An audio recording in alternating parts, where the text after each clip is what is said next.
Okay, I think we can get started this evening. Thank you everyone for coming to our event this evening for Liver Canada's webinar on caregiving strategies to support your loved one. My name is Ashley and I will be the host and the moderator for the webinar this evening. Just to get started, would like to do a land acknowledgement. So Liver Canada is located on the traditional territories of the Anishinaabe and the Haudenosaunee Mississauga and the Mississaugas of the Credit First Nation. And we acknowledge and extend our gratitude and respect to all First Nations, Inuit, and Métis people for their valuable contributions. For those of you who may not be super familiar with Liver Canada, I'm just going to give a little brief introduction of who we are and what we do. Liver Canada was established in 1969, and it was the first organization in the world created to help people with liver disease. So we are committed to promoting liver health and improving the prevention, the diagnosis, and the treatment of people with liver disease in Canada through funding research, providing education and patient support, and liver health advocacy as well. So joining us today, we have James from the Canadian Centre for Caregiving Excellence, as well as Susan, a caregiver in their network. Just to give a little brief introduction of who they are, but I'm sure James will do a better job of this later. The Canadian Centre for Caregiving Excellence supports and empowers caregivers and care providers, advances the knowledge and capacity of the caregiving field, and advocates for effective and visionary social policy and disability-informed approach. So as for the agenda today, we're going to start with Karen giving her caregiver story. She's going to talk about her journey as a caregiver and the different lessons that she's learned throughout this life as being a caregiver. And then we have a presentation by Canadian Centre of Caregiving Excellence talking about their advocacy work, the different resources available in Canada for caregivers. And then at the end, we'll do a final poll just to get your feedback on the webinar. And then we'll have some time at the end, hopefully for a Q&A. I ask everyone to stay on mute for the rest of the webinar, and then if we have time after, you can drop your questions in the chat, and then our speakers are able to answer those during this time. I now invite James to share the slides, and we can begin the presentation for this evening.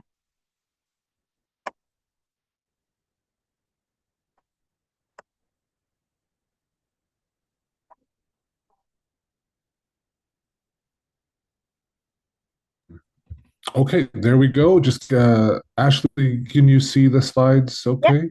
Yep, I Great. can. Okay, wonderful. Susan, to you, and I'll work the slides on my end. Just tell me when to advance them. Okay, thanks so much, James. And thank you, Ashley, for the introduction for all of you here. Appreciate being here to just give you a little bit of my story, and I'm sure that you're all going through similar journeys yourself. Next slide, James. So a little bit about me. First of all, I consider myself a caregiver, although I would say that I didn't know I was a caregiver until 5 years ago. And when I heard about it for the first time, actually watching a webinar by the Ontario Caregiver Organization, I just thought I was being a daughter. And I've actually been a caregiver to my parents since my 20s. And there are two caregiving journeys that I'll talk to you about briefly today. The first one being with my mother. She had a complex chronic illnesses, surgeries, mobility issues, and ultimately cancers, what took her life. Her health started to worsen in the last 12 years of her life. It was also when I was starting a graduate studies journey, and I left my postgraduate studies in 2006 after her first cancer diagnosis. And over the years, she managed a lot of chronic diseases, heart attacks, strokes, mobility issues, hip and knee replacements. It was just seemed like every other month was something impacting her health. And then in 2012, she was diagnosed with stage 4 colon cancer and died a year later.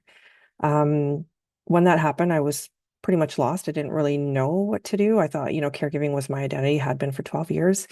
But I continued to sort of put myself back into work, try to kind of build that career journey. But then a couple of years after that, my second caregiving journey began with my father. And so, a couple of years after her death, his mental health worsened. He was already dealing with chronic depression. And, throughout the COVID pandemic, he really struggled. And over the past 7 or 8 years, it's been quite a journey with him. The last few years, he started to have mini strokes and falls. and a lot of trips to the emergency department. And we tried many attempts at home care, but eventually he got a diagnosis of mixed dementia.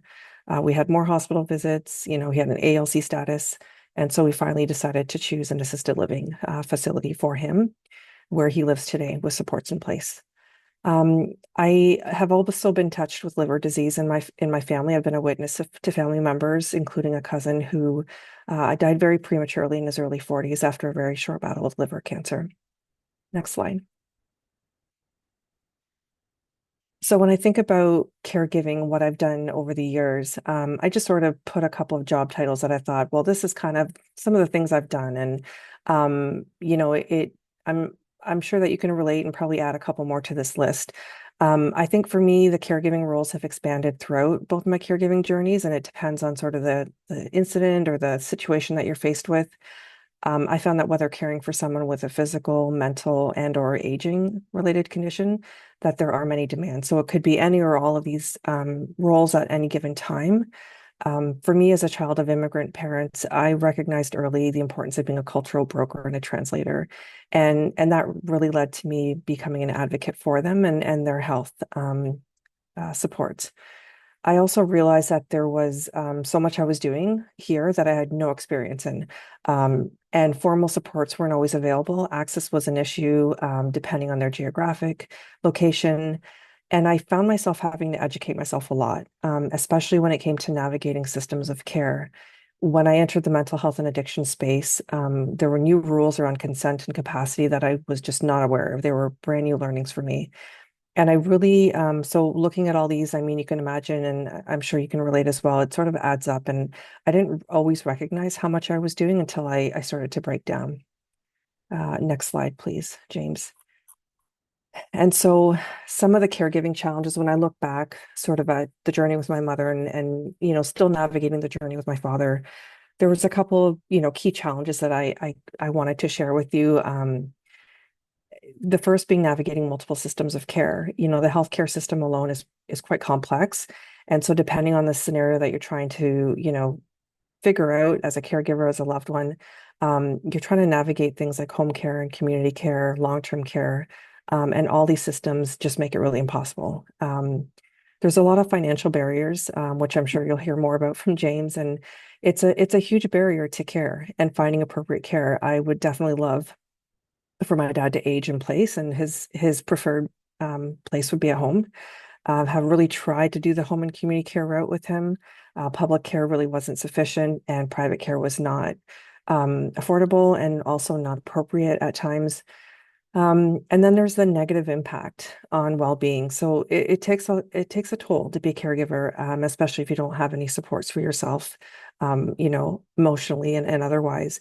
And so if you don't have the supports and your loved one doesn't have the supports, it really does start to break you down. And there's been countless times that I've gone through compassion fatigue, burnout, over and over again, kind of just cyclical, which isn't healthy, of course. And then there's managing work and personal commitment. So I mentioned before, sort of taking that detour from my personal journey to kind of put caregiving at the front. There's also, for me in my situation is the frequency of urgent and crisis care. Supporting someone with concurrent disorders can be pretty unpredictable.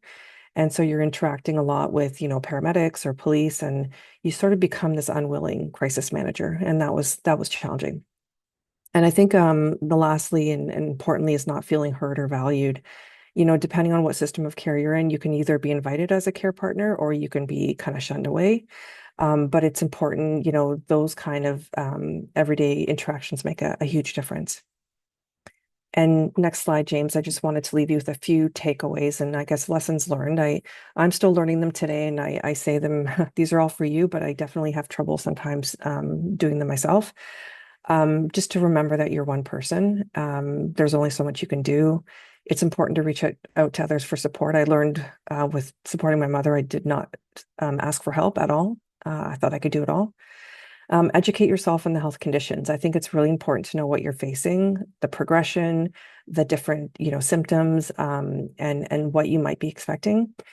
And then sharing and learning with other caregivers. Have a great network. Even through the CCCE, there's a great advisory network and other groups that I connect with just to kind of share those stories, and events like tonight where you're able to sort of hear from others and be able to connect. And then celebrate your wins and don't be as hard on yourself. This is easier said than done, but there's a lot of times when I go through a day and I think, what did I do to help my loved one? And that's important to remember that, because there are things that maybe you don't get done, but there's things that you have done. So just to remember that. And then to advocate. It can be hard to advocate, especially when, you could be facing stigma, which is something that I experienced often. But try to advocate to be a voice at the table. And I think lastly, just to leave you with the reminder to care for yourself, because ultimately, you're just as important. It's sort of a dyad here. It's a pair. So your health is just as important as your loved one. So to remember to take care of yourself. Thanks for your time, everyone, and for listening. Wonderful. Thank you, Susan. It's a tough act to follow, but I will do my best. My name is James. I'm with the Canadian Centre for Caregiving Excellence. I'm our Director of Policy and Government Relations at CCCE. Very briefly, before I get into the meat of the presentation, I'll say that I like Susan and like many of you, I'm a caregiver myself, presently providing various kinds of care to my grandmother, with whom I'm quite close. She is decently well. She's slowing down, but she needs a lot of help with things around the house and, banking, grocery shopping, home maintenance, that sort of thing. But until a couple of years ago, I was also very involved in my now late grandfather's care after a very long issue or a very long battle with dementia. Complicated by an experience with hepatitis from tainted blood. So this is I'm very lucky in many ways, because this is a file that I get to talk about both professionally and put my professional hat on, but it also is very personal to me and to so many in my life as well, who live this caregiving experience and either have or continue to live this caregiving experience in many different ways. So we are a relatively new organization. We're about coming up on, just now, actually 3 years old from the beginning of this month. And we are based in the ASRI Foundation, or program of the foundation, which is the largest non-corporate philanthropic foundation in Canada. And we are an organization focused entirely on paid and unpaid care. We take a very expansive definition to this, which is to say that pretty much anyone who provides care, be it paid or unpaid, is within our bailiwick, regardless of whether you're talking about, say, a parent supporting a child with a disability, or a sibling supporting an adult sibling with an intellectual disability or with a mental health challenge, all the way to, say, a spouse supporting somebody near the end of life, or with a dementia diagnosis, cancer, liver disease, and so on and so forth. So we were fairly, I guess I would say we're fairly agnostic as to how you become a caregiver. Our concern is your experience as a caregiver. And again, we take an expansive view to also include both unpaid care, which we call caregivers, as well as paid caregivers, which we refer to as care providers, like personal support workers, direct support professionals in the disability sector, and so on. But basically, the message I want to leave you with here is, if you're a Canadian providing care to somebody in Canada right now, regardless of how you became a caregiver, you are part of our brief at CCCE. And our vision is that Canada lead the way in quality care, where caregiving is valued, caregivers are supported, and people accessing care are central to policies and practices of all sorts, from C to C to C. As I say, we're a program of the ASRI Foundation, and our work is to support and empower those caregivers and care providers. And we take this role very seriously. I'll say more about this later on, around some resources that we're putting out there and others that you can access via our service network and also via our website. We also work hard to advance the knowledge and capacity of the caregiving field by effectively trying to future-proof this sector. And again, we take a broad definition of this sector, but I'll zoom in on one particular example around the developmental services sector across Canada, which supports kids and adults with intellectual disabilities and developmental disabilities. Fun fact, in that sector, about 50% of executive directors will be retiring in the next 7 years. or so. So part of our work is getting the next cadre of leaders ready to take on that mantle of senior leadership when those the big bosses take or walk into retirement at some point in the next few years. But lastly, a large part of our work is what I spend most of my time on, which is around advocacy and public policy work. So we advocate for effective and visionary social policy, and we do all of that with a disability informed approach. I spend most of my days talking to government, both politicians as well as civil servants, federal, provincial, territorial, again from coast to coast to coast. I was at Queen's Park here in Ontario, which is our provincial capital here in Ontario earlier today. I was in Ottawa last week, and I'll be in Ottawa again next week, doing this work of bringing to our elected officials and to our governments in particular, but not exclusively government, also opposition and other parties who play a role in our democracy, bringing all of them this message that caregiving matters, caregivers need to be heard, and that caregivers deserve a standalone public policy response that is separate and apart from the response to the person for whom they're providing care.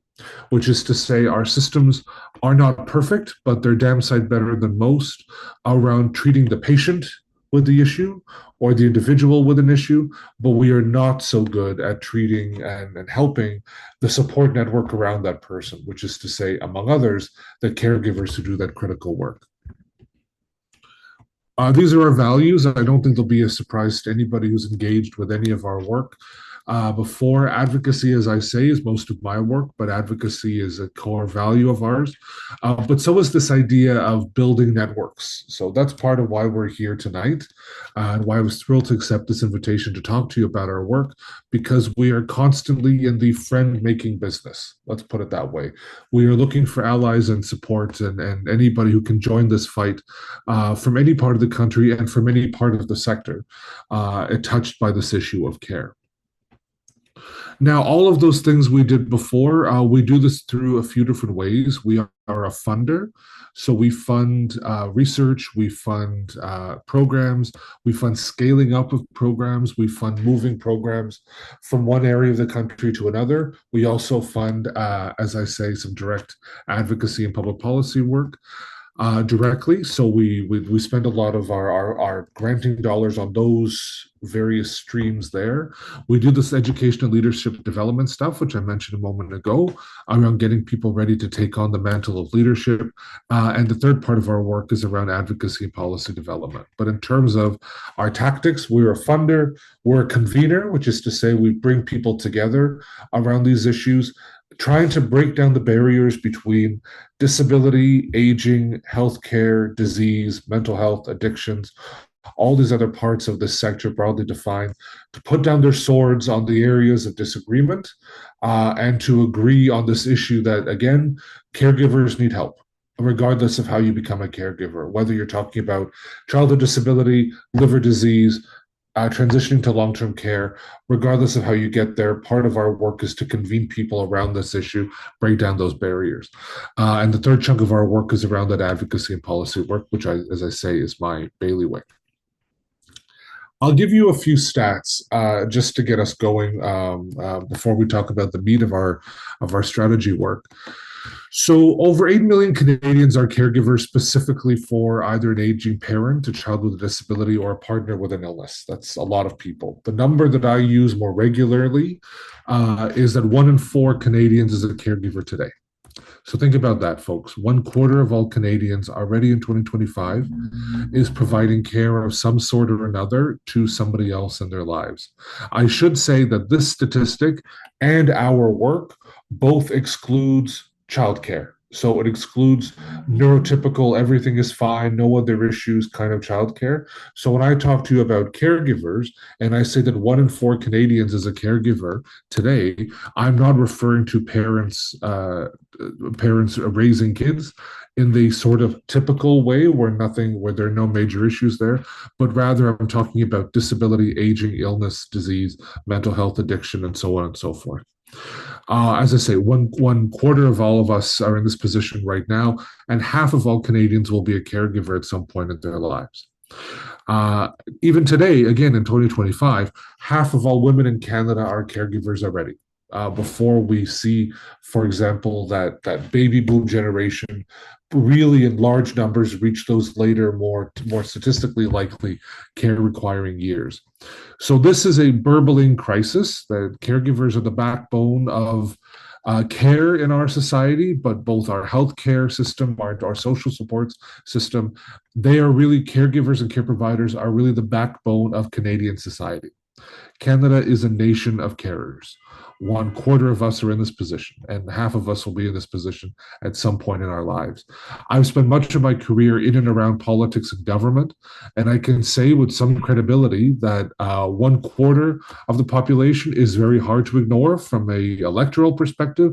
We live in a democracy, and our governments respond to the most powerful incentive of all, just to say votes, come election time.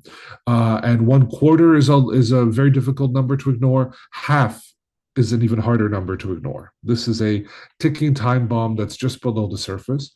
And having spent much of the last 3 years in particular talking to elected officials and candidates about this issue, I can say with absolute certainty that they are hearing this, they are understanding this, and this issue is starting to get real traction in the halls of power of both federally and in every territorial and provincial government in Canada. Why? Because caregivers are telling their stories, like Susan did a moment ago, and like I know many of you have, but also because you're telling your stories to our elected officials and you're making your struggles heard. That is a lived reality for many of us, and many of us are taking that extra step of sharing that with others. We've just been through a federal election campaign. I've spoken to many recently elected or re-elected MPs who said that they heard about these issues directly from people at the doors when they were knocking on doors during the campaign. That is exactly the kind of electoral magic we need in order to make Canada the best place in the world to give and receive care. One more stat I'll leave you with is that caregivers provide 3 hours of care for every hour provided by the healthcare system. This is an unsustainable imbalance. Our healthcare system, again, though imperfect, is the envy of large parts of the world, but it does rest on the work of these millions of caregivers in every part of the country who provide 3 hours of care for every hour provided by the system. One of our publications starts off by saying that if caregivers put down their tools in the morning, by noon, our healthcare system would collapse. That is not hyperbole, that is fact. Excuse me, and that is fact. And anybody who has provided care for somebody, in particular for somebody in regular touch with the healthcare system, knows that to be true. We ran a survey in 2023 and published the results in 2024 and asked caregivers, what sorts of things do you provide support for? What sorts of care do you provide? Interestingly, emotional support was a big part of it. This is not easy. I know many of us have done this for the people we love. This is that holding your hand during the chemo treatment. This is holding their hand while waiting for news about the transplant.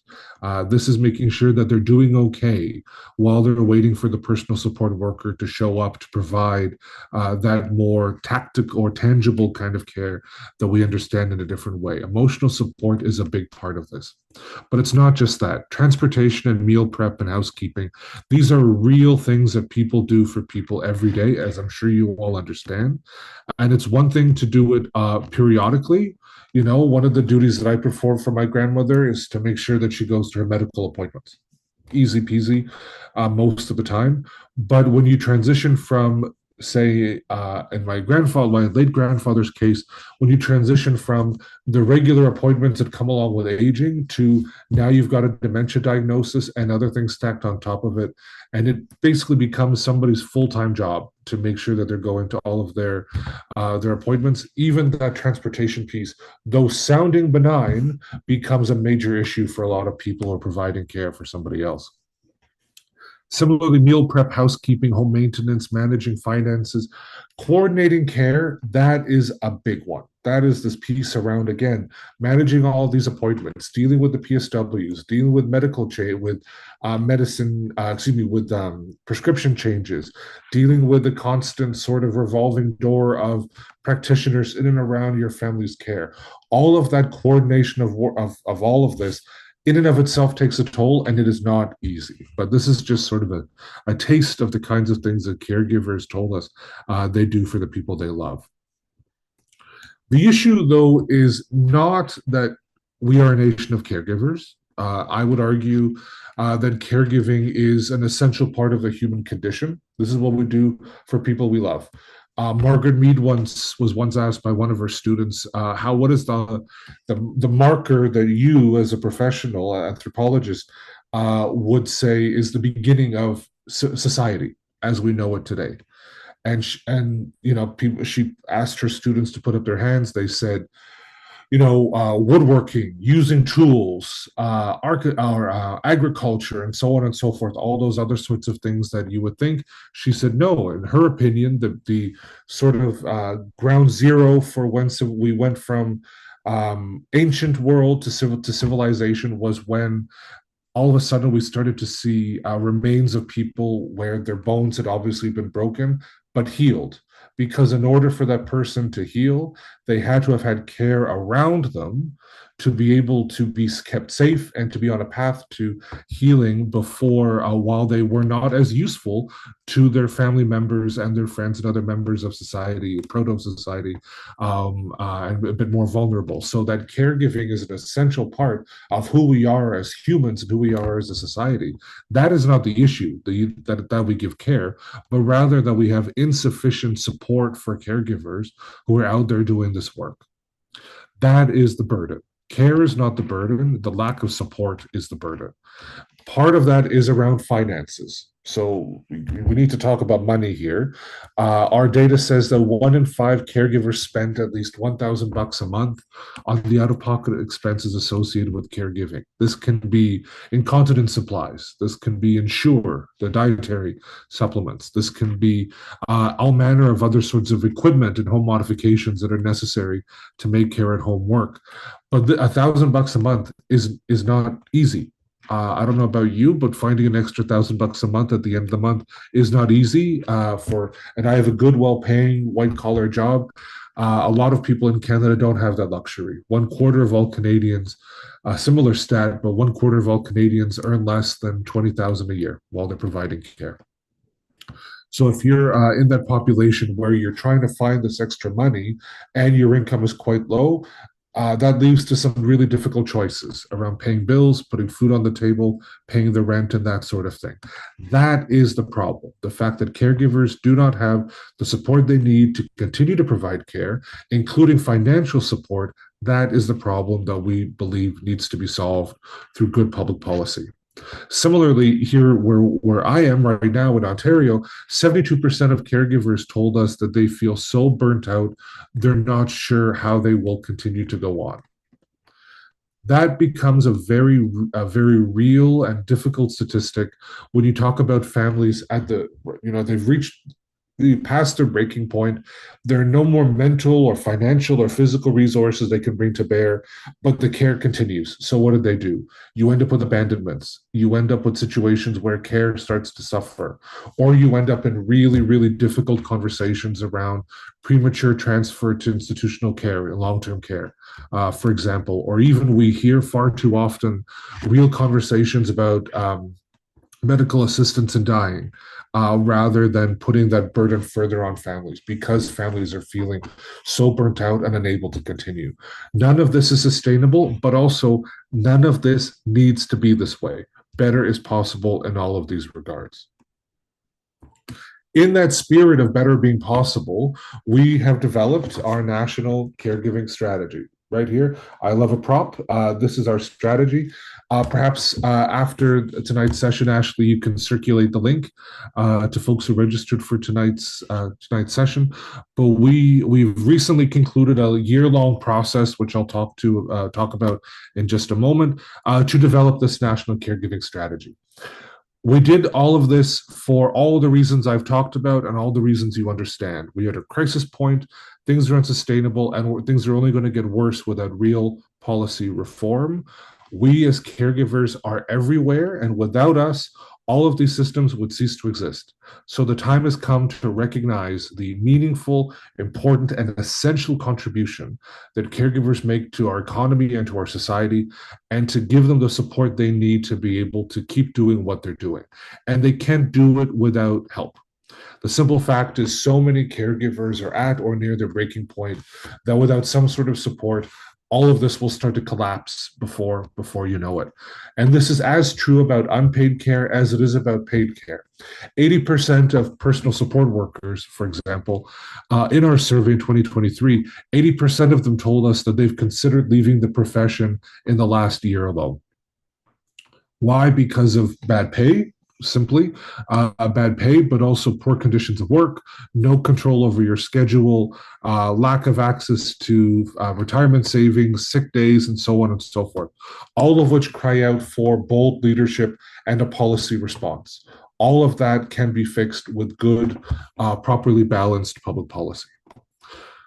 So we've released our strategy in February, earlier this year, and it was the outcome of a national year-long co-design process. I won't go through all of this in extensive detail. I'll spare you having to listen to all of that, but it was a long and purposely, very carefully designed process to ensure that we could have as many conversations as possible in every part of the country.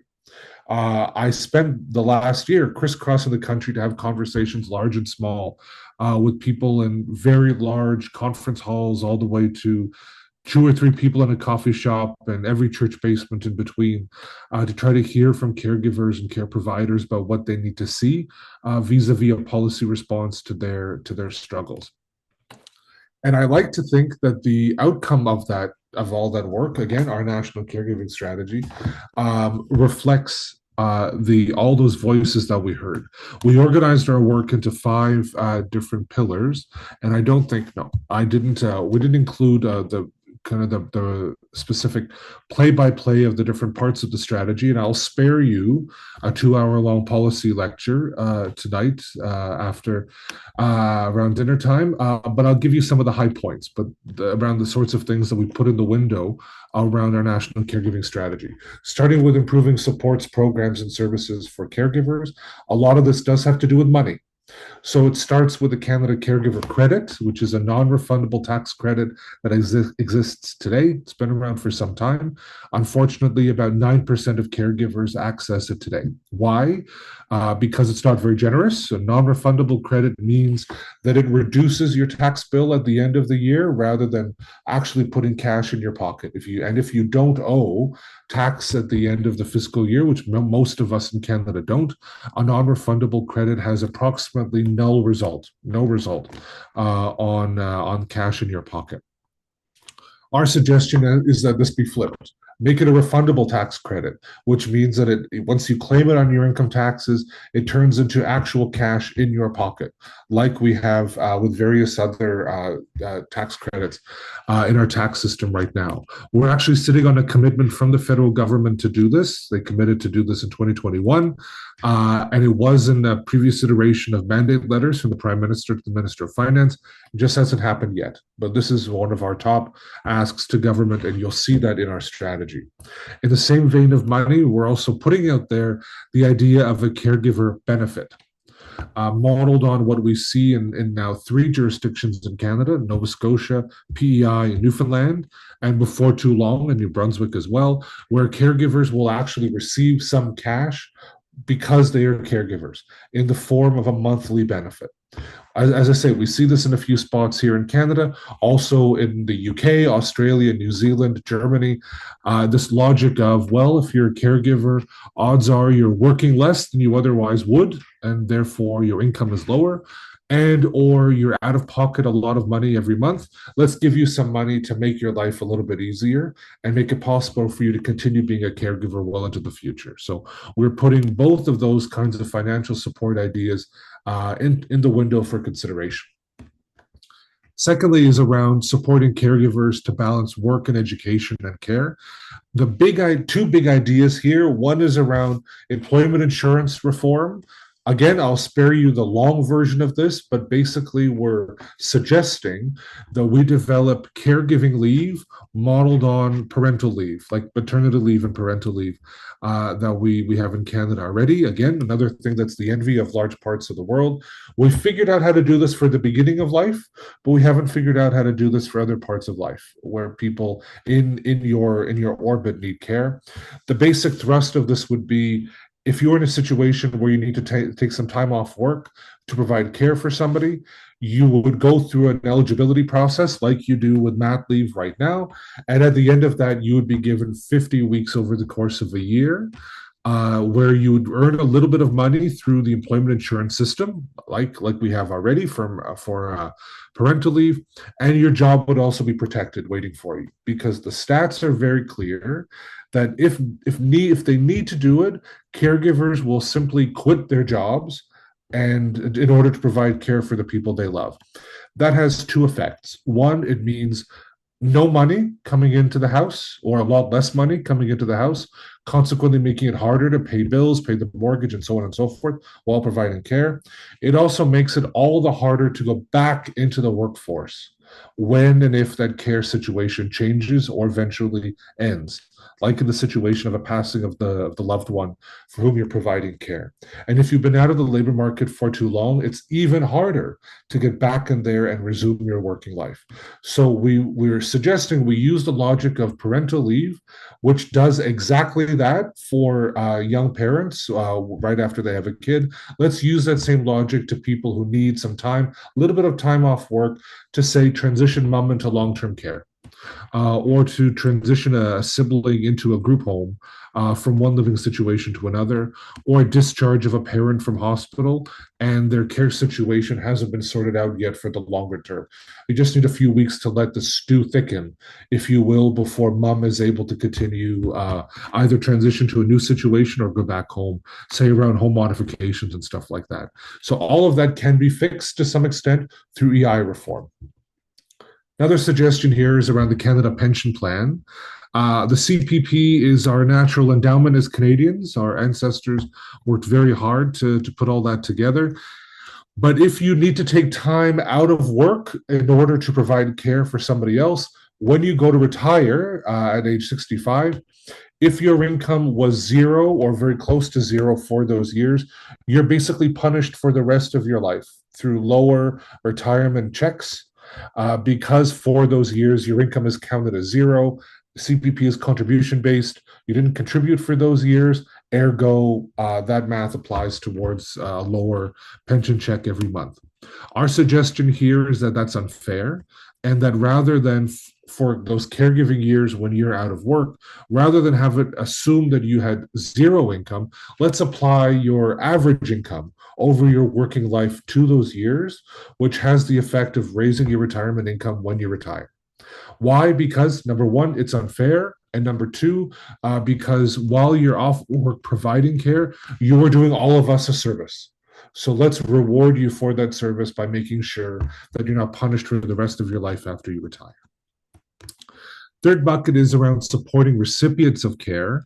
If you ask caregivers how you can best help them, the first thing they say is help the person I'm caring for, plain and simple. The second thing they say is help me at the same time. We feel at CCCE that we are a large and generous and sophisticated G7 country. We should be able to do both at the same time.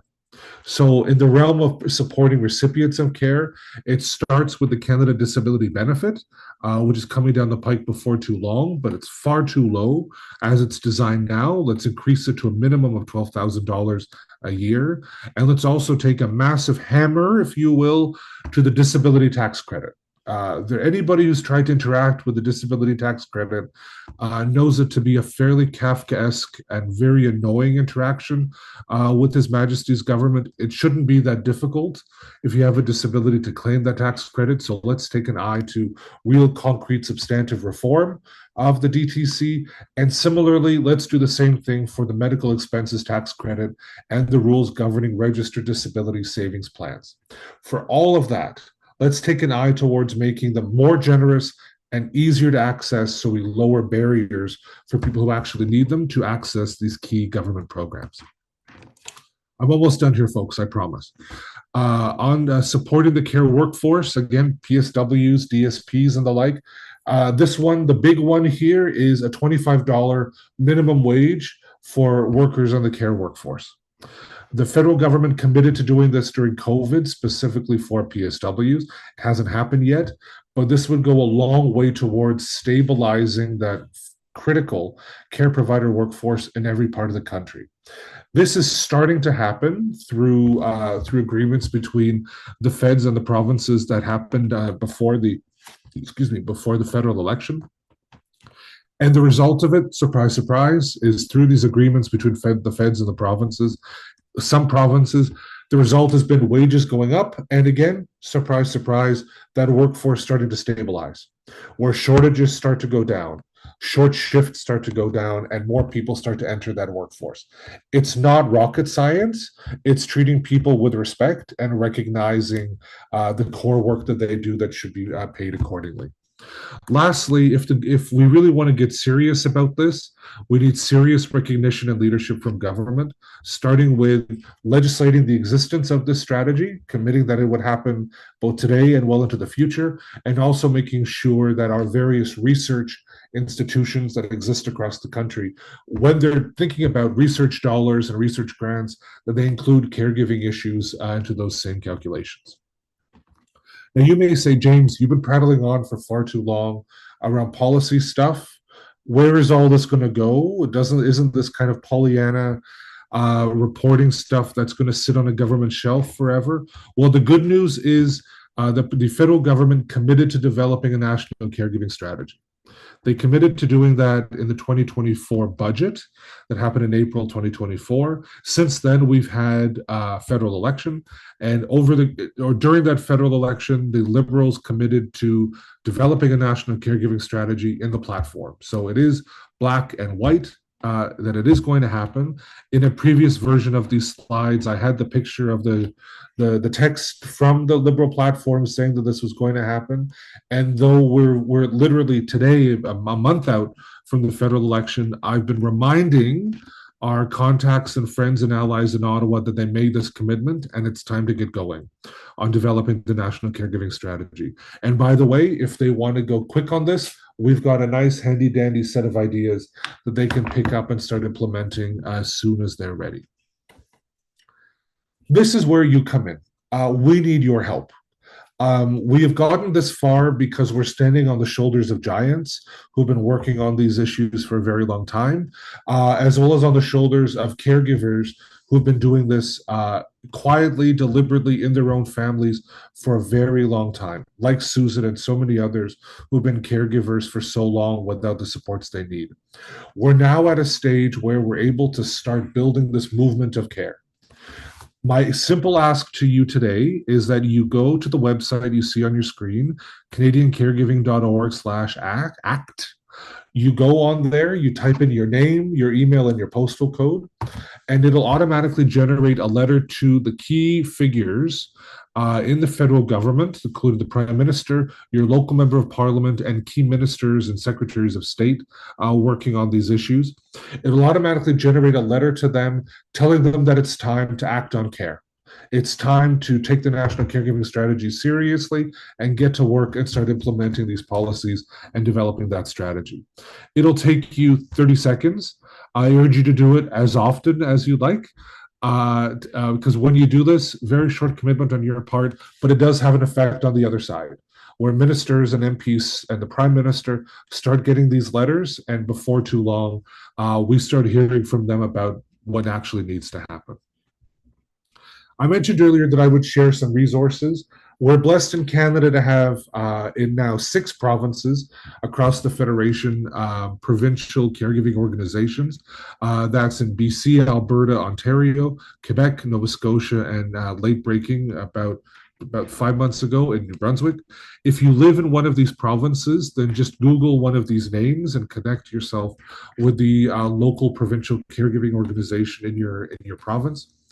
There are also a few identity-focused caregiving organizations and support groups. You'll find the full list on our website. For example, if you're an LGBTQ plus caregiver or Black caregiver, Indigenous, and so on, there are networks you can join and organizations that can help you. All of this is thoroughly listed on our website at canadiancaregiving.org/resources. But I do encourage you to start with the local provincial caregiving organization in your province, as well as our own website before you go any further. Please keep in touch. If you go on our website, you can register for our Caring in Action newsletter, and please do follow us on all of our litany of social media platforms. You can find us on everything under the sun. Thank you very much, folks. Apologies for going on so long, but thank you for the opportunity and hope to hear from you soon. Thank you. Back to you, Ashley, I think. Great. Thank you so much, James, for sharing the resources and the different advocacy things going on at CCCE. And thank you so much, Susan, for sharing your story and being so vulnerable with us today. I know people here and maybe people watching in the future online will really be able to relate to your story and will really benefit from the different suggestions and lessons that you shared with us today. We do have a few minutes if anyone has any questions for James or Susan, if they wanted to drop it in the chat. Leave just a few minutes to see if anyone has any questions.